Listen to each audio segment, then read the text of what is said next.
Hello future leaders, welcome to Unacademy. मेरा नाम है युवराज सिंह शेखावत एंड जैसा मैं हमेशा से कहता हूँ आया हूँ, be a spokesperson for India.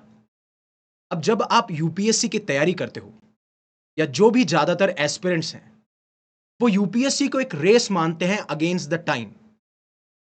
और कुछ लोग बोलते हैं यहाँ पे टाइम मैनेजमेंट बहुत ज़रूरी है, कुछ लोग बोलते हैं फोकस होना बहुत ज़रूरी है। अगर आपका माइंड मैनेज नहीं है प्रॉपरली, आप अपने माइंड को कंट्रोल नहीं कर पा रहे हैं, then you will not be able to clear it. But मेरा थोड़ा-सा ओपिनियन डिफरेंट है। मैं मानता हूं सबसे ज्यादा अगर कोई चीज इंपॉर्टेंट है यूपीएससी के अंदर, that is how you are managing your energy. और यूपीएससी एक मेंटल मैराथन है, इट्स नॉट अ स्प्रिंट। यहां पे आपको पता होना चाहिए कि आपकी एनर्जी किस तरीके से आप पेस करेंगे। यानी इनिशियली आप अपनी एनर्जी का बहुत ज्यादा इस्तेमाल कर देंगे, या फिर बीच में ज्यादा इस्तेमाल करेंगे, या फिर एंड में ज्यादा इस्तेमाल करेंगे।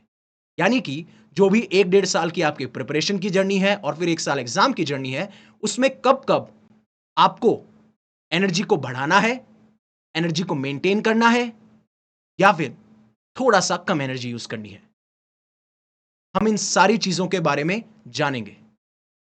क्योंकि अगर आपके पास में टाइम है, बट आप उस टाइम का अच्छे से यूटिलाइज़ नहीं कर रहे हो, आपके पास में माइंड है, माइंडसेट है, बट उस टाइम के होते हुए भी आप जिस तरीके से अपने माइंड को फोकस दिला सकते हो, डायरेक्ट कर सकते हो कि मुझे ये काम करना है, बट स्टिल चीजें नहीं हो पा रही हैं। आपको पता है टाइम को मैनेजमेंट करना है, आपको पता है माइंड को मैनेजमेंट करना है, but what is this energy management? ये सारी चीजें हमें समझनी होंगी। और एक बार आपको एनर्जी मैनेजमेंट समझ में आ गया, you will be able to manage your mind, then you will be able to manage your time. So everything is interlinked into this. हम इन सारी चीजों के बारे में बात करते हुए नजर आएंगे। अब टाइम मैनेजमेंट क्या है? मतलब जितने भी एस्पिरेंट्स हैं, जो भी लोग कोई जॉब्स करते होंगे, कोई और काम करते होंगे, उन सबके पास में होते हैं 24 घंटे। और लोग बोलते हैं कि इन 24 घंटों के अंदर आप कितना एफिशिएंटली और इफेक्टिवली अपने टास्क को कंप्लीट कर पाते हो, जो कि इंपॉर्टेंट है, तो आप अच्छे से टाइम मैनेजमेंट कर रहे हो। यानी कि जो 24 घंटे आपको दिए गए हैं, उनको आप प्रोडक्टिव आवर्स में कन्वर्ट कर रहे हो, आप इफेक्टिव और एफिशिएंट उनका इस्तेमाल कर रहे हो, आप उनको वेस्ट नहीं कर रहे हो। आप उसमें कुछ टास्क असाइन करते हो, उन टास्क को कंप्लीट करने की कोशिश करते हो, वो टास्क अगर हो जाते हैं तो आप कहते हैं कि मेरा टाइम मैनेजमेंट अच्छा था।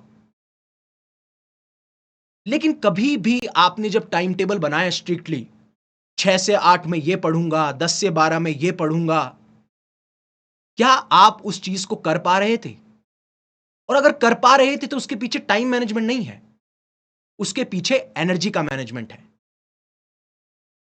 लेकिन जो लोग टाइम मैनेजमेंट बनते हैं, जो अपना पूरा टाइम टेबल बनाते हैं, मैंने देखा है 90 टू 95% लोग उस टाइम टेबल को फॉलो नहीं कर पाते, क्योंकि उन्हें नहीं पता कि जो मेरे अंदर एनर्जी है, उस एनर्जी को कैसे यूटिलाइज करूं।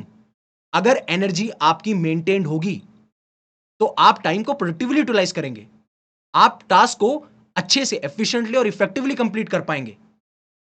और जब एनर्जी सही होगी, तो ऑब्वियस सी बात है आपका माइंड भी सही है, you are able to manage your mind, and that will be reflected in your time management.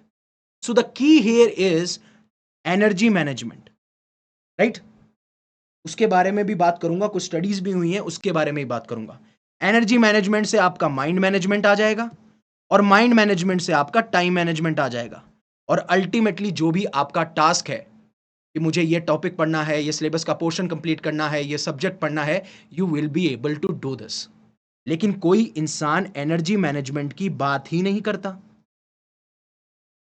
कोई भी बात नहीं करता। सब बोल रहे हैं सुबह, मतलब मेरे पास 24 घंटे हैं, 6 से लेकर मेरा रात का 10 बजे तक का प्लान रेडी है, 6 से 8 में ये करूंगा, 10 से 12 में ये करूंगा, 2 से 4 में ये करूंगा। तो फिर काफी लोग दिन में जो टारगेट्स अपने सेट करते हैं, वो क्यों नहीं पूरे कर पाते? कुछ लोग उसी टारगेट को दिन में पूरा कर लेते हैं, लेकिन वही लोग शाम को पूरा नहीं कर पाते। उसके पीछे रीजन क्या है ऐसा? अगर आपने अपने टाइम को देख लिया, आपने देखा कि मेरी मतलब जो मेरा टाइम है वो इन इन चीजों में खराब हो रहा है। कई बार मैंने मूवीज देख ली, कई बार मैं डिस्ट्रैक्टेड हो गया। आपको पता है, आपने उस चीज को रोका, उस चीज को रोक के आपने सही डायरेक्शन में उसको भेजा। तो सही डायरेक्शन में आपने क्या भेजा? क्या भेजा? आपने अपनी एनर्जीज भेजी। हर एक इंसान के पास में एक लिमिटेड एनर्जी होती है, राइट? जिसे हम विल पावर कहते हैं। और वो विल पावर एक बैटरी की तरह है। आप जितने डिसीजंस लेंगे, आप जितने टास्क में अपने आप को इन्वॉल्व करेंगे, धीरे धीरे वो आपकी बैटरी खत्म होती जाएगी। क्यों? क्योंकि उसके पीछे एनर्जी है। जब आप ओवर थिंकिंग में एनर्जी लगाते हैं, जब आप डिस्ट्रैक्शन में एनर्जी लगाते हैं, आप इमोशंस में एनर्जी लगाते हैं, तो आपका टाइम खराब हो रहा है। बट एनर्जी गलत जगह जा रही है, इसलिए टाइम खराब हो रहा है।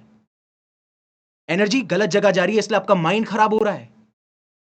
बट इस चीज के बारे में कोई बात नहीं कर रहा है, राइट? अब आगे माइंड मैनेजमेंट क्या होता है, हल्का फुल्का मैंने आपको बता दिया है टाइम मैनेजमेंट में ही। उससे पहले अन अकेडमी आपके लिए लेके आया। अगर आप यूपीएससी सिविल सर्विसेज की तैयारी करना चाहते हैं और आप अन अकेडमी से जुड़ना चाहते हैं सिविल सर्विसेज के लिए, तो आपके लिए ऑफर अवेलेबल है 19,999 में, जिसमें कि आपको 12 महीने का फ्री एक्सटेंशन मिलेगा। और अगर आपको मैक्सिमम डिस्काउंट चाहिए तो आप मेरा कोड यूज कर सकते हो, दैट इज यूवी पाजी वाला यूवी उन्होंने मार दी 50। सेम अगर आप प्रीलिम्स निकाल चुके हो, प्रीलिम्स में कॉन्फिडेंट हो, और आपको लगता है कि मेंस में थोड़ी बहुत प्रिपरेशन मेरी सही नहीं है या फिर बिल्कुल ही कमजोर है, तो आप हमारे मेंस एनरिचमेंट कोर्स में जुड़ सकते हो, जो कि 5,999 में अवेलेबल है। और आपको लगता है नहीं मैं मेंस दे चुका हूं, कुछ कुछ जीएस के सब्जेक्ट्स हैं जहां पे मुझे कमी लगती है और मुझे गाइडेंस चाहिए, तो आप जीएस पेपर्स के हिसाब से भी अपना मॉड्यूल चुन सकते हैं। तो मैंने आपको बोला कि ना तो टाइम मैनेजमेंट इंपॉर्टेंट है, ना माइंड मैनेजमेंट इंपॉर्टेंट है, एनर्जी मैनेजमेंट इंपॉर्टेंट है। एनर्जी मैनेजमेंट वो फाउंडेशन है जिसके ऊपर माइंड मैनेजमेंट और टाइम मैनेजमेंट टिका हुआ है। टाइम मैनेजमेंट का मतलब जो टाइम 24 घंटे है, आप उसमें किस तरीके से टाइम को मैनेज करके जो भी आपके इंपॉर्टेंट टास्क हैं, उसमें आप अपनी प्रोडक्टिविटी दिखा सकें, उनको एफिशिएंटली और इफेक्टिवली कंप्लीट कर सकें। बट वो क्यों नहीं हो पाता? Because your energy is not properly utilised, because energy is not properly directed towards the tasks, because you do not know how to manage your energy, that we call as a willpower. Willpower is considered as a battery. The more decisions you take, the more you overthink, the more you spend time on wasteful activities, धीरे धीरे आपकी वो energy खत्म होती है और उसकी वजह से टाइम खराब होता है, माइंड खराब होता है, दोनों का मैनेजमेंट बिगड़ता है। Then why not mind management? क्योंकि आपको पता होगा जो हमारी बॉडी की एनर्जी है उसके 20% जो एनर्जी है वो यूटिलाइज करता है हमारा ब्रेन। और ब्रेन में एक पार्ट है प्री फर्टल कॉर्टेक्स। हम डे टू डे लाइफ में जो भी अफेयर्स कंडक्ट करते हैं उसमें हमारा डिसीजंस क्या ले रहे हैं, क्या खाना है, क्या पीना है, कहां बैठना है, क्या पढ़ना है, कब जाना है, कब आना है, कौन सा सब्जेक्ट उठाना है, वहां पे आपके पूरे डिसीजंस चले जाते हैं। अगर आपने अपने माइंड को मैनेज कर लिया, राइट, कि मुझे इस टाइम पे ये टास्क करना है, विद फोकस करूंगा, बट आपको लगता है फोकस ऐसे ही आ जाता है। For example, when you are low on energy, रात को आप थक चुके हो, 10 बज गए हैं, और अब आपको बोला जाए कि आप इसको पढ़ो,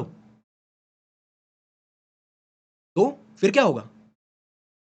आपका माइंड तो आपको बोल रहा है ना कि आप पढ़ो, बट आप पढ़ क्यों नहीं पा रहे हो? Because right now you have very low energy. Are you getting my point? Time को मैनेज करना समझ में आया। माइंड को मैनेजमेंट करना यानी कि ओवर थिंकिंग नहीं करनी है, डिस्ट्रैक्शन नहीं करना है, गलत जगह अपना दिमाग नहीं लगाना है। दैट इज हाउ यू से इट माइंड मैनेजमेंट। बट दोनों में आप देखेंगे खेल तो एनर्जी मैनेजमेंट का ही है। तो क्यों एनर्जी मैनेजमेंट इतना इंपॉर्टेंट है? तो एक हार्वर्ड बिजनेस रिव्यू यानी एक हार्वर्ड स्टडी हुई थी जिसमें एनर्जी मैनेजमेंट पे बात की गई। एक ग्रुप को बांटा गया कि भैया आप टाइम मैनेजमेंट पे बात कीजिए, और एक को बांटा गया कि एनर्जी मैनेजमेंट पे बात कीजिए, एनर्जी रिचुअल्स पे बात कीजिए। टाइम दोनों के पास में सेम है, एनर्जी वाले के पास में भी, इनके पास में भी। बट जिनको पता था कि एनर्जी को कैसे मैनेज करना है, उनकी प्रोडक्टिविटी 30% ज्यादा थी टाइम मैनेजमेंट वालों से। 20% रिटेंशन ज्यादा था उनका टाइम मैनेजमेंट वालों से। और ऐसी एक स्टडी स्टैनफोर्ड में भी हुई। उसमें भी यही पाया गया कि जो एनर्जी मैनेज कर पाता है वो माइंड को भी मैनेज कर लेता है, वो टाइम को भी मैनेज कर लेता है। राइट? इसीलिए मैं कह रहा हूं कि एनर्जी मैनेजमेंट इंपॉर्टेंट है। अब आप बोलेंगे ये कैसे होता है, ये मुझे कैसे पता लगेगा? आप एक बार एग्जांपल लीजिए। कुछ लोग 4:30 बजे उठ के ज्यादा एनर्जेटिक फील करते हैं, बट वहीं पे कुछ लोग 4:30 बजे उठ के उतना एनर्जेटिक फील नहीं करते। अब किसी टॉपर ने कह दिया, किसी ने इंडिविजुअल ने कह दिया मैं 5 बजे उठा करती थी या उठा करता था और 10-11 बजते थे, जब तक तो मैं बहुत सारे टास्क कंप्लीट कर लिया करता था। तो पहला यह है कि आपको अपने पीक आवर्स आइडेंटिफाई करने पड़ेंगे। पीक आवर्स क्या? जहां पे आपकी एनर्जी मैक्सिमम होती है। फॉर एग्जाम्पल, जब मैं पढ़ता था तो मेरी एनर्जी 6 से 12, सुबह 6 से 12 और शाम को 4:30 से 9:30, ये मेरे पीक आवर्स हुआ करते थे कि यार इस टाइम पे मैं भटकता नहीं हूं, दिन में मैं भटक जाता हूं। अब आप बोलेंगे कि विल पावर सुबह ज्यादा होती है और धीरे धीरे डिक्रीज करती है, तो ऐसा कैसे हुआ कि 6 से 12 तो आपका अच्छा रहा, मान लिया, लेकिन फिर पूरा डिप आया तो फिर कैसे उठ गया? Because now you know how to regulate your energy. आपको पता है कि 12 से 4 में मेरी एनर्जी कम होगी, तो अपनी एनर्जी को वेस्ट नहीं करना है। यानी कि 12 से 4 में कहीं मूवी देखने लग गया, ओवर थिंकिंग करने लग गया, डिस्ट्रैक्शन में चले गया, रील्स देखने लग गया, तो फिर 4:30 के बाद में भी पढ़ाई नहीं होगी। सेम, सुबह 6 बजे उठ के मैंने पहले मोबाइल देखा, मैंने स्टोरीज देखी, मैंने कोई मूवी यूट्यूब पे वीडियो देखा, तो आपने अपनी एनर्जी को उस टाइम पे सही से यूटिलाइज नहीं किया है। First you need to identify your peak hours, कि कहां पे आपका एनर्जी आप अच्छे से यूटिलाइज कर पाते हो। कुछ लोगों का शाम को 4 बजे से लेकर सुबह की 4 बजे तक एनर्जी बहुत ज्यादा हाई पीक पे रहती है, जिसे हम नॉकटर्नल्स कहते हैं, रात को जगते हैं वो। क्योंकि उन्हें पता है कि हमारे जब रात को हम जगते हैं तो हमारी एनर्जी मैक्सिमम मैक्सिमम पीक पे होती है, तो हमें अब उसके हिसाब से यूटिलाइज करना है। तो first you need to identify your peak hours, जो आपका अभी तक रहा है साइकिल।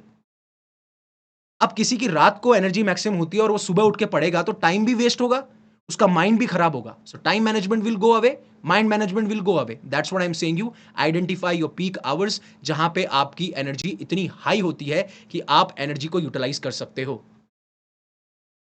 ठीक है, पीक आवर्स की बात होगी। अब इन पीक आवर्स में क्या करना होता है? पीक आवर्स में आपने पोमोड्रो टेक्निक तो पढ़ी होगी, पोमोडोरो टेक्निक। इसमें कुछ लोग बोलते हैं कि 25 मिनट पढ़ो, फिर 5 मिनट का ब्रेक लो। कुछ बोलते हैं 50 मिनट पढ़ो, 10 मिनट का ब्रेक लो। कुछ बोलते हैं 90 मिनट्स पढ़ो और 20 मिनट का ब्रेक लो। अपने अपने फोकस के हिसाब से आपको देखना है। दिस इज द टेक्निक जहां पे आप अपने पीक आवर्स को मैनेज कर सकते हो। वो लोगों को 50 मिनट पढ़ना है, फिर 10 मिनट, लेकिन स्क्रीन के सामने नहीं जाना है, म्यूजिक सुनना है, जो भी करना है। तो first you need to identify your peak hours, और उसमें फिर आपको पोमोड्रो टेक्निक अपनानी है। ठीक है, तो ये जो चीज थी, ये मैं आपको बता रहा था स्टडीज से, पीक आवर्स से। और कैसे? जो मैंने आपको बोला, दूसरा, ओवर थिंकिंग नहीं करनी है, डिस्ट्रैक्शन नहीं पालना है। राइट? और इवन मान लीजिए आप ओवर थिंकिंग कर रहे हैं, डिस्ट्रैक्शन कर रहे हैं, या फिर फोकस नहीं है, जो भी है, तो इससे आपका टाइम खराब, इससे आपका माइंड खराब। क्यों? क्योंकि आपने एनर्जी एनर्जी गलत जगह लगा दी, एनर्जी गलत जगह लगा दी। राइट? आपको यहां तक जो चीज है वो समझ में आ चुकी होगी। तो सर एनर्जी मैनेज कैसे करें? आपने बता दिया कि हमारे पास में लिमिटेड एनर्जी होती है और कुछ कुछ आवर्स ऐसे होते हैं जहां पे हमारी एनर्जी पीक होती है, उसको पोमोड्रो टेक्निक से यूटिलाइज करना है। अब आपके लिए टास्क क्या इंपॉर्टेंट है? इसीलिए कहा जाता है कि जब आपकी एनर्जी मैक्सिमम हो, कभी भी सुबह या दोपहर या रात, तो पिक द हार्डेस्ट सब्जेक्ट। सब, किसी को ऑप्शन लगता है, किसी को एथिक्स लगता है, वो आपकी कॉल है। Pick the hardest subject. उस टाइम पे आपकी एनर्जी ज्यादा है, अगर आपने उस एनर्जी के अंदर उसको यूटिलाइज करते हुए उस हार्ड सब्जेक्ट को समझ लिया तो ठीक है, नहीं तो धीरे धीरे आपकी एनर्जी खत्म होगी, और एनर्जी खत्म होगी और उस टाइम पे अगर आपने हार्ड सब्जेक्ट उठाया तो वो हार्ड सब्जेक्ट और हार्ड हो जाएगा। अब इसको आपको मैनेज कैसे करना है? राइट? तो मैनेज कैसे करोगे? पहली बात है आपकी फिजिकल एनर्जी को मेंटेन करना। फिजिकल एनर्जी में क्या है? स्लीप आपको प्रॉपरली लेनी है। कोई 6 घंटे सोता है, कोई 7 घंटे, कोई 8 घंटे, उससे ज़्यादा ना सोएँ। स्लीप प्रॉपर्ली लेनी है, राइट? उसके बाद में आपको जंक फूड नहीं खाना है, आपको लाइट फूड खाना है, राइट? ये क्या करेगा? आपको फिजिकली एक्टिव रखेगा। अगर आप फिजिकली ही एक्टिव नहीं है, तो how will you be able to manage your energies? दूसरा आपका आता है इमोशनल एनर्जी। इमोशनल एनर्जी आपके रिलेशंस जो हैं, जैसे भाई हो, बहन हो, पापा हो, मम्मी हो, दोस्त हो, कोई भी हो, रिलेशंस आपके पॉजिटिव ही होने चाहिए। यानी कि जो लोग आपको मोटिवेट करते हो, जिनसे आपको बात करके अच्छा लगता है, जिनसे बात करके आपका स्ट्रेस कम होता है, इनको आपको और बढ़ाना है। और जो लोग आपके लिए टॉक्सिक हैं, वो चीज आपको कम करनी है या फिर कंप्लीटली एलिमिनेट कर देनी है। These are energy suckers. ये आपके हिसाब से हटा देने चाहिए। तीसरा आता है mental energy. Mental energy mental energy में क्या है? ओवर थिंकिंग नहीं करनी है, डिस्ट्रैक्शन नहीं करना है, फोकस रहना है। तो क्या बोलते हैं इसमें कि भैया आप जो है सोशल मीडिया ऐप से अपने आप को हटा लें। यानी कि out of sight out of mind. अगर आपके फोन में इंस्टाग्राम नहीं है, व्हाट्सएप नहीं है, फेसबुक नहीं है, कुछ भी नहीं है, तो ultimately it is out of sight, तो आपके दिमाग में आएगा भी नहीं। Once in a while you can check, right? Second, overthinking काफी लोगों को होती है, तो यू कैन डू मेडिटेशन। वो आपको फोकस करना सिखाता है कि कैसे आपको एनर्जी को चैनलाइज करना है, और ओवर थिंकिंग आपकी कम होती है। और जब physical energy, emotional energy, mental energy, ये तीनों के तीनों अलाइंड हो जाएंगे, तो आप पाएंगे कि एनर्जी आपकी उसी डायरेक्शन में बहेगी जिस तरफ आप चाहते हैं। और वो पीक आवर्स जहां पे आपकी एनर्जी ऑलरेडी मैक्सिमम है, और अगर आपने ये तीनों चीजों को अलाइन कर दिया, फिजिकल, मेंटल, इमोशनल, तो then whatever task you want to achieve, you can achieve it. Or every day you will do it, that will become a week, week will become a month will become a half year will become a year, and ultimately जो UPSC एक mental marathon है, जिसमें energy की requirement सबसे ज्यादा है, और आपको पता है कि कैसे आप एनर्जी को पेस करोगे, दैट मैटर्स द मोस्ट। तो आप ये चीज इंश्योर कर पाओगे that you are capitalising, utilising, leveraging your energy really very well, और उसका आउटकम आपको हर एक पड़ाव पे देखने को मिलेगा। सो ये चीज मैं आपको समझाना चाहता था। And once you have mastered the energy management, ultimately your mind will be managed, because it will be focused, it will not be distracted, right? It will not turn to negative things, it will not turn to toxic things, it will not waste its energy. Once that mind is management through the energy management, ultimately your time is already managed. So this is what I wanted to tell you, that energy management is the foundation over which you can say we lay the foundation, we lay the bricks of time as well as mind management. Hopefully आपको clear हो चुका होगा कि मैं बता रहा हूं कि यूपीएससी एक रेस नहीं है टाइम के अगेंस्ट या माइंड के अगेंस्ट। इवन अगर आपका माइंडसेट बहुत स्ट्रांग है, पॉजिटिव है, कि I am going to clear this examination, but you are not able to channelise your energy, doesn't matter. You have a lot of time, but you are wasting that energy, doesn't matter, right? So what is time management, what is mind management, what is energy management? Energy management के ऊपर mind management, time management, ये और सारे interlinked हैं। Energy management is the key, और किस तरीके से आप एनर्जी मैनेज कर सकते हो, क्या आइडेंटिफाई करना है, कैसे फिजिकल, मेंटल, इमोशनल लेवल पे आपको सारी चीजें करनी है। होपफुली आपको ये सारी चीजें क्लियर हो चुकी होंगी। Thank you very much for giving me your precious time. Stay safe, stay happy, take care. जय हिंद, जय भारत।